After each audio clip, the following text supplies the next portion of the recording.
Nous disons, et c'est une recommandation aux honorables députés, ce que nous allons faire comme contribution sur le plan diplomatique, sur le plan politique, devra tenir compte des erreurs que nous avons commises dans le passé. Je ne vais pas vous rappeler des mixages et des juxtapositions et des brassages qui étaient faits à la hâte. Je ne vais pas vous rappeler des primes de guerre qui avaient été données aux chefs de guerre et qui ont certainement suscité d'appétit à d'autres chefs de guerre et qui espèrent eux aussi être récompensés comme s'ils avaient mené un travail du développement de la République démocratique du Congo alors qu'on est en train de tuer notre population.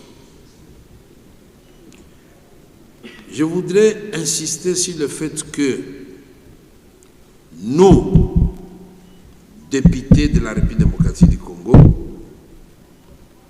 nous sommes profondément convaincus que nous vaincrons par tous les moyens.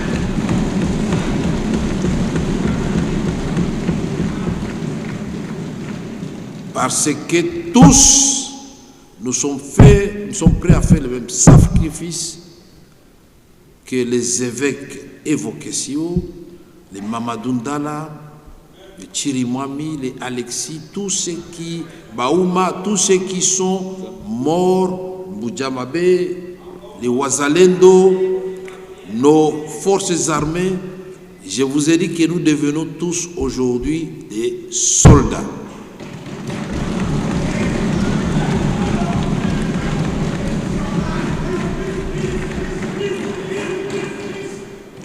Je disais que nous, députés nationaux de la République démocratique du Congo, nous sommes profondément convaincus que nous vaincrons. J'ajouterai qu'il n'y aura pas de balkanisation de la République démocratique du Congo.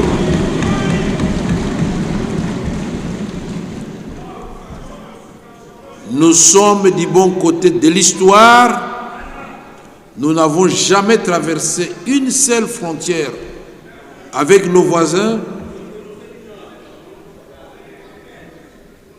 Nous avons la foi en Dieu. Ce pays de plus de 100 millions d'habitants, 2 345 000 km², c'est l'union sacrée des intelligences, de la sagesse que nous devons maintenant, en même temps que nous avons l'union du côté des forces politiques et sociales, nous devons mettre à profit en ce moment pour donner au président de la République une contribution constructive pour que nous gagnions cette guerre sur le plan diplomatique et sur le plan politique.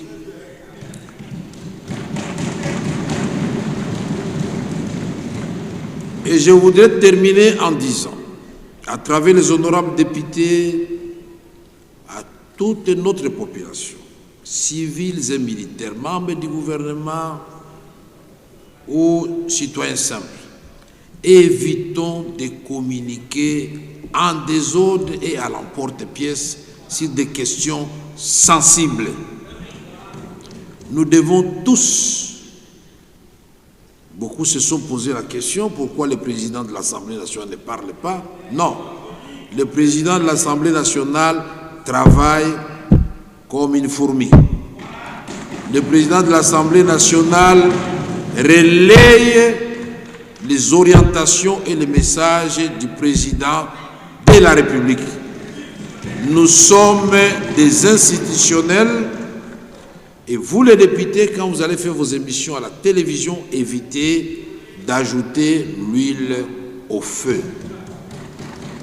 Honorables députés, chers collègues, aimons notre pays, et renouvelons tous ensemble le serment de ne jamais trahir le Congo.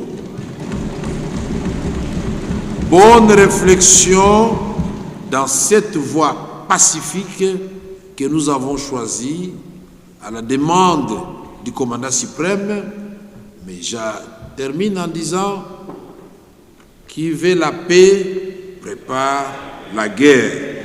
Ne soyons pas distraits.